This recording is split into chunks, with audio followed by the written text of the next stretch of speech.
আসসালামু আলাইকুম।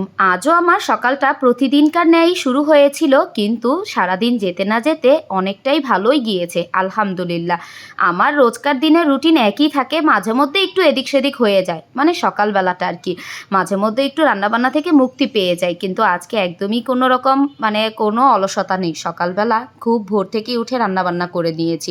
মাছ রান্না করেছিলাম, এখানে রুই মাছের পেটির পিসগুলো আমি একটা দুন্দুল দিয়ে একদম মাখা মাখা করে রান্না করেছি। আর আজকে ডাল রান্না করব শুধু কাঁচামরিচ দিয়ে, কোনো হলুদ মরিচ কিচ্ছু দেব না। পেঁয়াজ কাঁচামরিচ রসুন দিয়ে আমি ডালটা কিন্তু বসিয়ে দিয়েছি, সেটাই আমি ঘুটে নিব। তারপর আমার ডাল রান্নাটা হয়ে যাবে। আর আমার বাসায় ডিম তো রান্না খেতেই হবে, সেটা হয় ভাজা, না হয় দুপুরে ভুনায় হলেও চলবে।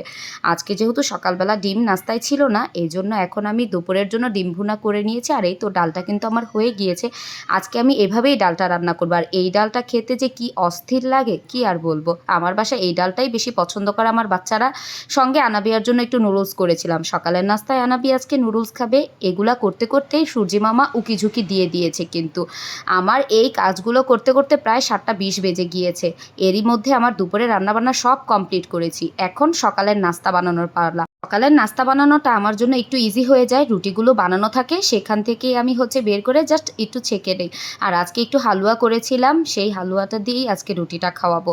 তো এই তো এখন মেয়ে হালুয়া খাবে না, মেয়ের জন্য আবার একটু নুডলস করলাম। এ আবার সকালবেলা নুডলস খাবে, মানে বাসায় 3জন মানুষ, আর এই 3জন মানুষের আবার 3 রকম খাবার দাবার।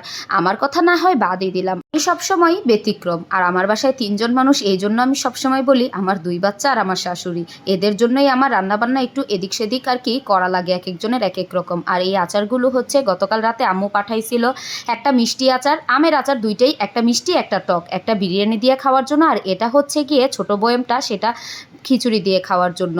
আর আজকে কথা বলতে এত বেশি পরিমাণ হাঁপায় যাচ্ছি, ওফ কি বলবো, এমনিতেই অনেক গরম। তো যাই হোক, নিজের জন্য এতক্ষণ পরে একটু সময় বের করে নিলাম। আর এই যে আমার হাতে যে গ্লাসটার মধ্যে ড্রিঙ্কসটা, এটা কিন্তু আমি সকালবেলা খেতে একদমই ভুলি না। গ্লাসের মধ্যে যেই পানিটা দেখলেন, সেটা গিয়ে একটু মেথি পানি আমি ভিজিয়ে রেখেছিলাম গতকাল রাতে, সেটাই আমি একটু লেবু দিয়ে তারপরে খেয়ে নিলাম কুসুম গরম করে। আর এখন আমি নাস্তা খাচ্ছি, সব কাজকর্ম সব কিছু শেষ করে, রান্না বান্না বাসা বাড়ি গুছানো সব শেষ করে আমার জন্য ব্যতিক্রম নাস্তা। এই যে আমি আজকে একটু চা বিস্কিট খেলাম, খেয়ে দিয়ে তারপরে এখন রেডি হয়ে এখন স্কুলে চলে যাচ্ছি। সকালবেলা এত তড়িঘড়ি করে দুপুরে রান্নাবান্না পর্যন্ত সব শেষ করে যেও আমার কিন্তু বাসায় আর খাওয়া দাওয়া হয়নি। স্কুলে থাকাকালীনই আম্মু ফোন দিয়ে বলল আজকে যাতে একদম আর্জেন্ট স্কুল থেকেই ফেরার পথে বাসায় আসি।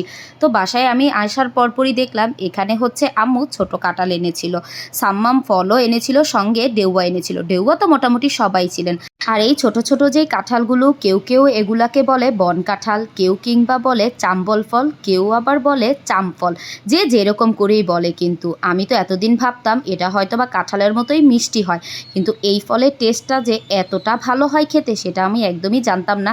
কাঁঠালের মতো দেখতে, এই জন্য আমি কোনোদিনই এটা বাজার থেকে কিনে আনিনি। আর সাম্মাম ফলটা, সেটার টেস্ট তো একদমই মিষ্টি, কিন্তু বাঙ্গির মতো, কিন্তু দেখতে বাঙ্গির মতো, ভিতরে কিন্তু মিষ্টি হয়। আর ডেউয়া, সেটা তো একদমই সবসময়ের মতো করেই যেমন টেস্ট সেমনই ছিল।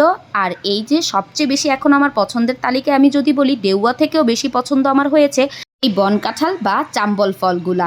এগুলো খেতে যতটা মজা তেমনি অনেক ভালো। আমি তো এখানে শুকনো মরিচ দিয়ে ভর্তাও করেছিলাম।